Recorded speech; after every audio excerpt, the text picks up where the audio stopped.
this is your host, Julia Napini. I am a clinical and forensic social worker who owns a counseling practice and a consulting business. In this show, we discuss the challenges of being successful in business while maintaining your integrity and staying true to yourself. Join me while I interview other professionals and share insights from life and experience.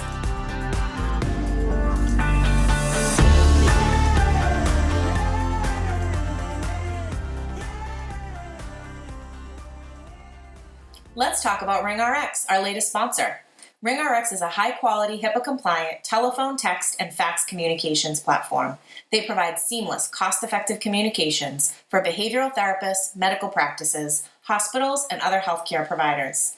RingRx is designed for modern healthcare environments. They offer customizable features like a phone app, automated patient outreach, voicemail, after-hours call routing, and top-quality desk phones. Try RingRx for free today at ringrx.com.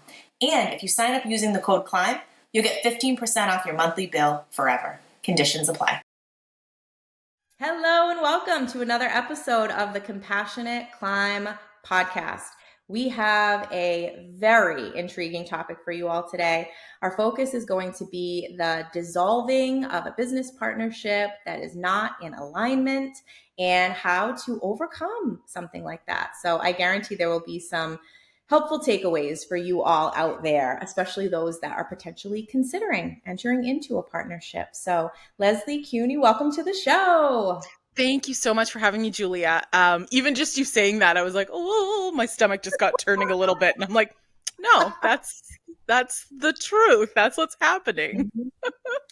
Well, I can also see how those, myself included, who have considered entering into a partnership can experience some of that early on. And there are even some who don't. And I think the hope and the takeaway is that people really do take that time to consider and make sure it's the right fit. But even if we do, we can wind up in situations where it doesn't work out.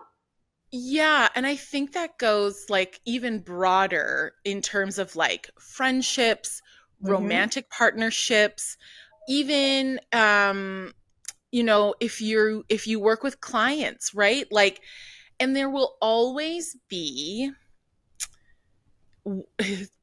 you will always hear what you want to hear in that space. And I'm a really big believer in trying not to blame and shame yourself into guilt just because down the path things have changed. So what I really believe in, like what that person was able to offer you at that time when you came together was necessary, was what was needed. Whatever that two-way road was necessary, because without it, you don't end up where you are right now. And like, that's not putting a silver lining on it. That's just like, we change as people and we need different things as we like keep moving along. Absolutely. Yeah. So we're going to break all of that down. So why don't you start off by sharing with everyone the nature of the business, what it is that you do, and anything that you feel is helpful for people to understand where you are currently. Yeah. So I am a professional dance educator, adjudicator, which is a fancy word for judge, and choreographer. I've been working as a dance teacher for over 20 years. And I had been going through, I have to say, some personal transitions in my industry. Not all dance teachers, but a lot of dance teachers are self-employed. So we're contractors, which means that we have to search out gigs. And so we're working contract to contract. And while a lot of studios maintain those contracts, there's always the possibility that your contract won't be renewed for the next season. And again, lesson in, what does that client need? Are you the right person to be, in their sphere? And so I had gone through a bit, that's underplaying it. I lost all of my contracts in 2017, and which I know is like really going far back in time. And I really had a big crisis of like, who am I? What am I? If I'm not a dance teacher, that's all I'd been doing. It had been my focus, I should say. And I was like, if this is not who I am, what is my life like? It really sent me into some turmoil and some instability for a few years of sort of like picking up what felt like at the time random contracts, but that really served me as a person and created new connections. So again, being able to look back with like future Leslie's eyeballs to be like, okay, those were not great things that happened. And I wouldn't have become a stronger ballet teacher if I hadn't worked that contract. I wouldn't have made that connection with that professional who we still have a lovely bond today, and they now own a competition. And so, again, building networks in authentic, kind ways that work for you is Mm-hmm. like, there's never a there's never a 100% loss, Right. um, which I really try to look through. So, yeah, and then things just felt a little bit funky, and I had the opportunity to build a studio with someone I had worked with previously, and it Mm-hmm. was I'd considered it, but it seemed very overwhelming to do by myself, and I made that very clear. And and then it really just snowballed and happened very quickly.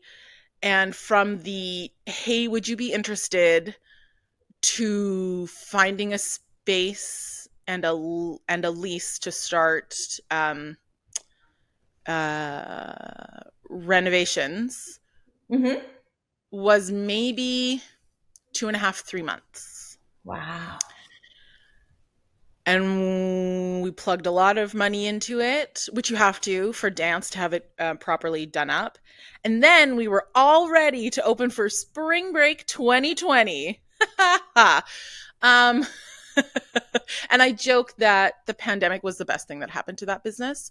It forced us to slow down. I was already in a space, and I will say here too, where I think one of my most important lessons, or just enforcements and encouragement to other people, between that, getting the space and then working through towards March 2020, so about 6 months, there had already been several red flags, and and stressful, extremely stressful moments where I was like, this is not how I want it to be.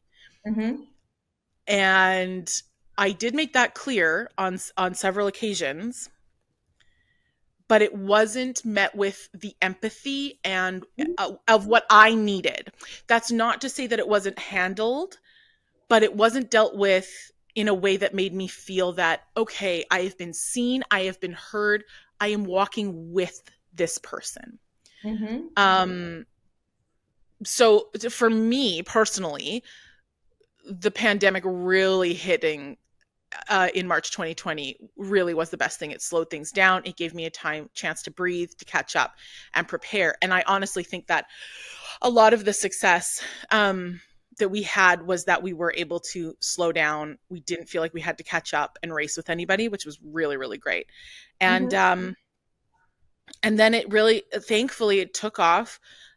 We have a great location, and with studios closing, kiddos were looking for a place to come. We were there. Mm-hmm. Um, yeah. And so it just kept on, and then as soon, like everyone knows, as soon as you get into a routine, things just keep moving. And Right. often you're quite busy. And those little, I talked about this with another person, and I was like, you get these little things stuck to you almost like with Velcro. And at first you're like, oh, that's just like a little, or like a little piece of lint or something. And they're not really hugely affecting you until your whole body is covered in these Ah, Velcros. And you're like, I can't carry this anymore. it's a great I analogy. don't feel good. And that's the thing too. I want to be very, very clear. I don't feel good. I made my decision for what I needed, and it was very difficult. Mm-hmm. I think that's maybe one of my biggest takeaways, um, because I've experienced losing jobs from other people. Other people have made the choice, you know, to not rehire me. This was my choice. Right. And I will say, for anyone, now this may be, I should say, I don't want to paint anyone with the same brush. For myself personally, Mm-hmm. it did not make it easier just because it was my choice at all. It Mm-hmm. was just as gut wrenching. And in fact, for me, I'm a bit of a person who I'm like, throw the situation at me, I will handle it. Mm-hmm. When I'm forced to make the decision and own my actions, that is something that is more difficult for me to do, which is why I Yeah. think it's important to like practice it. For And sure. like, even if it's like, go for dinner. What do you want for dinner? I want the shrimp pasta, and like own, like really own it. Like that is truly how difficult I really do have difficulty making decisions because I have a lot of fear around making the wrong decision and disappointing others. Um, but it's something I heard, you know, from confidants when I would explain or talk about the feelings I was going through is they're like, yeah, but you chose this. And Yeah. I was like, yes, I did. And it was the most heartbreaking thing I've had to personally choose. Mm-hmm. So just because you decide anything, you know, especially things that are difficult to navigate, it doesn't necessarily make the pain less or the ease less. And so balancing that with my Mm-hmm. own sense of like, remember the feelings you had, right? Because again, things are changing, things are evolving. So the situation you Mm-hmm. find yourself in isn't, you know, presently might not be the situation you found yourself in when you chose to make that decision. There's so many things. Like it's just a big swirl of like feelings and emotions and actions and reactions and yeah. Yeah, Mm-hmm. so I just made the very very difficult decision um to just not be associated with that business anymore. Mm. So a couple thoughts come up for me. The first one is what I'm hearing is you seem to have really clear perspective on the fact that things happen for a reason, people come into our lives for a reason, and some clarity on around why that might be. Is there anything that you can share about what helped get you through the most challenging times when you didn't necessarily have that perspective yet of why all these things are happening and why this person or this situation has presented itself in the way that it has?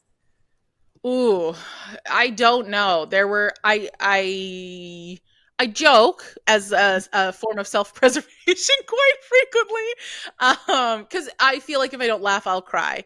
There are Mm, that's what you get. You get a laughter or you get tears. yeah. For me, but I joke that I was a caterpillar in the chrysalis, and I had read that what happens when a caterpillar, you know, builds their cocoon is they literally liquefy into goo before Mm, they're rebuilt into a butterfly, which is like so gross to think about. But I was also like, oh, that's what's happening. mhm, I'm in my goo phase. And I would say to people who had no idea what was going on, they're like, how's it going? I'm like, I'm in the goo phase. It's gravy. And they were just mhm, like, do you need, what can we do for you? But but it was true. I was just like, and I think too because I had lost those contracts in 2017 and that felt very disheartening at the time and really mhm. sent me through a bit of a spiral, to be perfectly honest. Yeah. But I had seen that had I kept those contracts, I wouldn't have got the, so because I'd had previous experiences, like truly, Mhm. there were times where I was like, this is awful. Yeah. Everything about this is very hard. And please look at the proof of your life from the past Mm-hmm. that there are new things that will be made available to you, and they can only be made available to you because you walk forward. Yes. Still hard, still sucks, still don't have to like it. Mm-hmm. And I was like, but I have proof, because there I have so much joy around the Mm-hmm. studio. I really implemented what I wanted to do, the training I wanted to do. I created some phenomenal dancers in a very short period of time. Mm-hmm. And I say to people, I was like, I had never been as quote unquote successful in my teaching career as I had been when I was able to steer the ship. Mm. So I wouldn't have had that opportunity to even have the studio had those previous things not happened. So I was able to look at that proof and say, this is hard. I am a caterpillar. I'm not even a caterpillar. I am a chrysalis full of goo. And the butterfly that will emerge on the other side is going to be almost unrecognizable to me. Yeah. Now, that was a mantra. I didn't believe it. I still have a tough time being like, yo, where that butterfly at? Mm-hmm. To be honest, because I'm like, is she here? I don't really know if she's here yet. And Mm-hmm. and I'm sure she is. And in 2 to 3 or 5 years, I will be like, oh yes, the butterfly came out right there. Um, but it wasn't so much of a belief. It was a, I'm speaking these things into existence. I am the goo and the chrysalis. I think also recognizing how difficult it was, because Mm-hmm. I was that's something that I feel very strongly about. I don't like the like toxic positivity vibe. It's Mm-hmm. never been my thing. I always want to be like, no, this is not good. This is Right. not enjoyable. And I think to not honor that is dangerous. And while also being like, I'm in my goo phase, part two is, and the badass butterfly that will emerge, because there has to be a part two. You can't live in the goo phase. You have to, like, the butterfly will always emerge. So it had to come with the second part. And I think that second part is what it keeps me going, to be like, the Sure. butterfly. There is a butterfly. I might not feel like the butterfly right now, but there is a butterfly. The butterfly moment is coming. Mm. So let's talk value misalignment. Yeah. So, would you say that prior to this whole experience, you were extremely clear on your value system, or do you find that recognizing the misalignment was a huge contributing factor? Yeah, yeah, that's so interesting. Because I've done some value done. I'm gonna put those in big old quotes. Some value work, and actually had um blown off um some very valuable value work that had been presented to me. Mm-hmm. And I'm sorry, Tamara. I feel like I gotta shout her out. Um, but I did it, like I did it. I was sort of like in a course or whatever, and I was like, ugh, this isn't really what I thought it was. But I had done it. And I think because I hadn't been in a space where I was working with people whose values weren't aligned with me, that it hadn't presented itself to me. I was always like, what's the big deal about this? Um, but um that's me laughing at myself being a total moron. Um, and but also too, it wasn't until I was in a position of leadership, Mm-hmm. where leadership in a different way, because I have been a leader for a long time, but leadership in a different way, where I had other contractors working with us within the studio, um, where I was like, oh, this is why it's so important to know what your values are, to be very clear about what they are, and to be clear about, if you do not align with these things, that is 100% okay, but you can't be here, because Yeah. we're building here is this. Mm-hmm. Now, caveat, people will say what you want to hear. I do it all the time. I'm a people pleaser. I will do what I want people to think of me. Like 100%. I'm working very hard. It's an ongoing battle, Mhm. you know. But so there is a balancing act, and of like saying these are our values. This is, Mhm. and I heard Simon Sinek. I wish I had like sometimes things in video on the internet. Like I just wish we could like encapsulate them a little bit better and Yeah. hold on to them, because he was talking about how businesses will write their values on the wall or their mission statement. And he's like, that's great. But it was the action part that was Yeah. missing. Right. And that resonated so hard for me, because I was like, I love that you can say what I want to hear. Chirp Mhm. all you like, talk, and Or hi, we all do it. We are all 100% guilty of it in different ways. right. But when it comes to things that are really meaningful to you, when people don't walk the walk or put their Mhm. money where their mouth is, we have all these cliches, um, you know, for acting with integrity, Mhm. that's the misalignment. Right.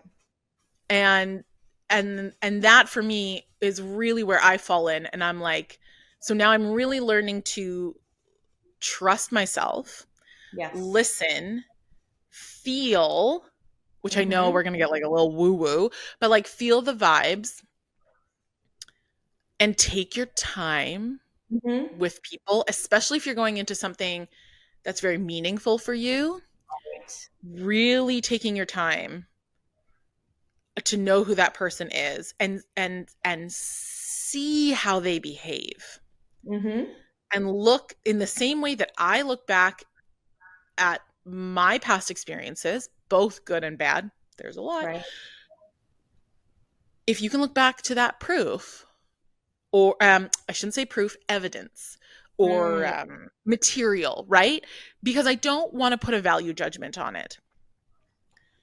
But it's like, here is the information that has been presented. Yes.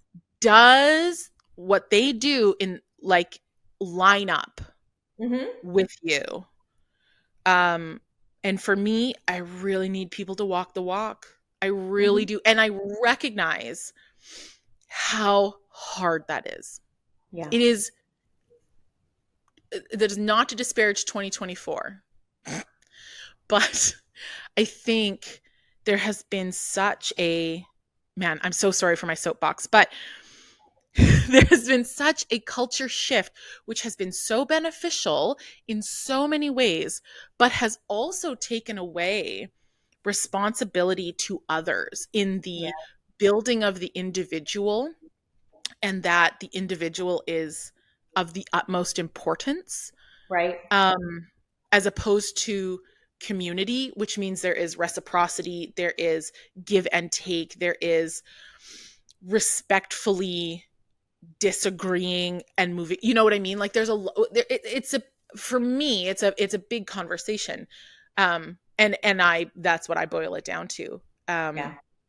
And so we hear people, because they're saying what they know will get them the job, will get the thing, but then the actions don't always match. So, Mhm. um, yeah, that has really, this experience has allowed me to really understand on a very deep level, oh, no, these are my values. And the reason I'm able to define them now is because I'm like, it was broken. That boundary was broken. And it was on me for not enforcing it. Um, but for sure.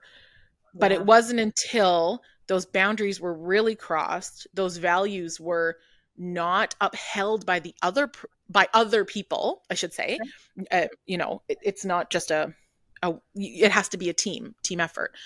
So it wasn't until I walked through this experience that I really recognized, I was like, okay, no, no, no, these are my values, and now this is really what I'm going to stand for moving forward, Mhm. because I can't work in an environment where we're not all on the same page. Like, yeah. Yeah. Oh, it makes so much sense. So the key takeaway from the soapbox sounds like actions have to match words. You're also speaking to how challenging that can be. Are you referencing the holding back and giving and allowing for that time for the person to Mm, really demonstrate that? Are you speaking to mm. times when you see some of that misalignment in someone? Give people tips on how to navigate that piece while you're trying to encourage someone else to have the opportunity to do that and how you address it when it's not there. Yeah. Uh, I, I, in my, again, everything's learning. In my, in my, recognition of people pleasing, also comes with conflict avoidance. Yeah. So, again, something I'm working on, and in leadership, again, great experiences in what I would deem conflicts. Other people wouldn't, but like for me, they are, because again, it's all a scale. Um, I think for me personally, it's easier for me to take my time Hmm. and look at the information presented to me before making a decision. I think that will be, as opposed to jumping in, maybe this Right. isn't the right fit, but we can like Figure it make out. this work if we want. Yeah. And that's not to say that I can't figure things out. I work in the performing arts. We have quick changes, things fall, kids are like, we're putting buns in hair, we're changing earrings. Like, Of course. backstage life is fast. That's not a problem. Relationships are different. But like, I think, and again, all of this is learning about myself. I am a proactive person. I prefer to be proactive as opposed to reactive. Right. So I want to take that time. I want to get to know this person and examine that work. And in that same time, being very honest with yourself. Hmm. Especially when you're walking into something that's so exciting or novel or new, to really be like, hold on though, because there are a Yeah. couple of things that are sticking with me about this person or about this experience. Um, so understanding to trust, and maybe some people are like, I trust my gut. I don't have a problem with that. I do. I did. Um, and so sometimes that excitement can get the best of you. Sure. So yeah, I would just prefer to, for me personally, to be proactive. This Hmm. was another thing, and I don't know if I like 100% agree with it, but I understand the idea of hire slow, fire fast, Right. which is like a bit, it's a bit aggressive, it's a bit black and white for me. Yeah. Even though I'm like, I thrive in black and white thinking sometimes, but I understand the motivation behind that, of like, gather the knowledge, gather the Hmm. information before making the decision, and then if something goes wrong, like, be quite decisive in like how to move forward from that. Definitely. um yeah, so that's kind of how I am moving forward, working towards moving forward, the goal. That's It's a extremely, goal. extremely helpful. What comes up for me is our hiring process. So, owning a group practice and bringing on Yeah, therapists. My process now for hiring someone is completely different than what it once was. And it's exactly yeah, what you're saying. It's the questions that you're asking, it's spacing out that initial onboarding, it's providing both of us as many opportunities as possible to really see what each other is all about yeah, and if it's a good fit. And in all reality, I mean, even dating, right?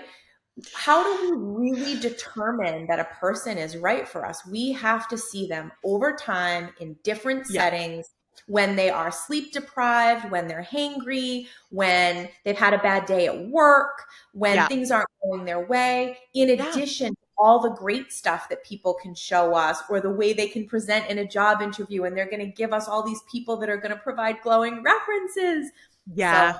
totally get that. Yeah, for sure. Yeah, in the process, I wrote things of like, because I'm action oriented and Mhm. proactive, I was like, okay, well, if in the future I ever needed to hire people, I was like, I have a loose leaf page of Yeah. like questions. And when I ask them, I know I have to say, like, this is not intended to be like, I'm not putting you on the spot. I'm not trying to grill you. There's no value judgments that come with these. I'm just like, this is what I need to know. Yeah.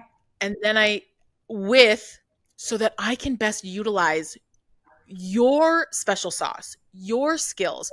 So it's like, it's not only what do you want to, like, the typical questions about, a hiring, questions in an interview, but it's like, are you a clock in, clock out kind of person? Or do Yeah. you like, you know, those sorts of things? Or like, is this a job to you or is this your career?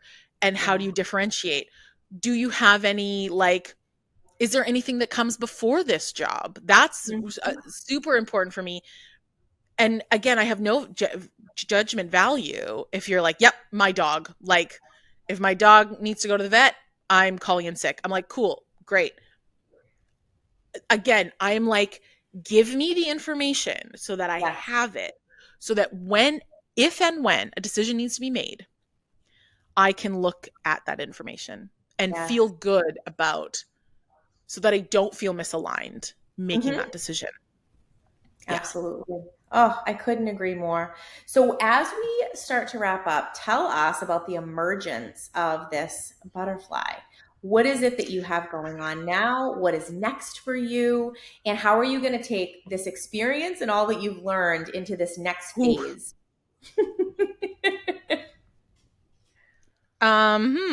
Great question. I should say that this is a large scale operation, and I didn't do any of this on my own. Yeah. So, and it's still in progress, and I don't know where it ends, if it will ever end. There is a lot of, I think, Go change. forever. There's a lot of grief. Well, I really liken this to grief personally. Um, and so it will fade. It will change. It will, evolve. But it has been a team effort, and so the butterfly. I do think the butterfly is pretty close to emerging, or has, and maybe haven't recognized it yet. Mhm. But it was only through therapy with my therapist. Mhm. I started working out. So I have a personal trainer who is also an accountability coach for me, which Yeah. was something that I didn't have, and I didn't realize how badly I needed it, to have Mhm. someone who truly believed in me. Yeah. Um, and and in a totally different arena of like weightlifting, made me realize that I proved to me that I could do hard things. So drawing a parallel to what was happening um, in my life, therapy, weightlifting. I've started doing some Reiki, which has been really lovely. Um, Again, a little woo woo. Um, and again, being proactive. So I've been with in what I'm able to do. Again, I kind of feel like my life is a little bit in limbo, but when I look back at other times when it's been in limbo, good things come out after it. I just have to get through the limbo Yes. period. So for me, I'm very excited for the future, seeing where I can use my skills, especially in mentoring novice dance teachers, um, mentoring them.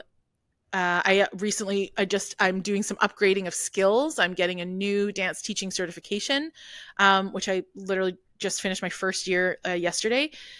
Um, yeah, and there's just been a realignment of my personal values and where I put my time. So Mhm. investing in different people and friendships and activities, Yeah. which has kept me moving forward even through the difficulty. So having I talk about these three women in my life who really support me in a way that I had never experienced before. And I tell them all the time, I'm like, I'm actually quite uncomfortable with how much you believe in me. I don't know how to I don't know how to deal with it. And they're like, that's fine. I'm going to keep pumping you up. And I'm like, great. I didn't say I wanted you to stop. I'm just very uncomfortable because I don't know how to process that because don't have an experience for that yet. So and again, too,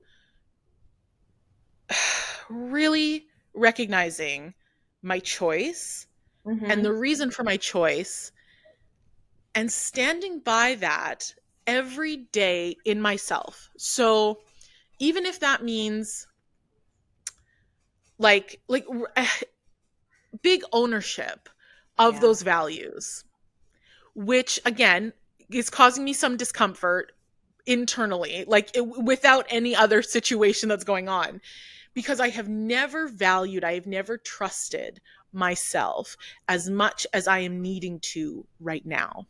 Yeah. So there is a lot of inner work that is happening to make sure the butterfly can fly. Yeah. And be very proud of her wings.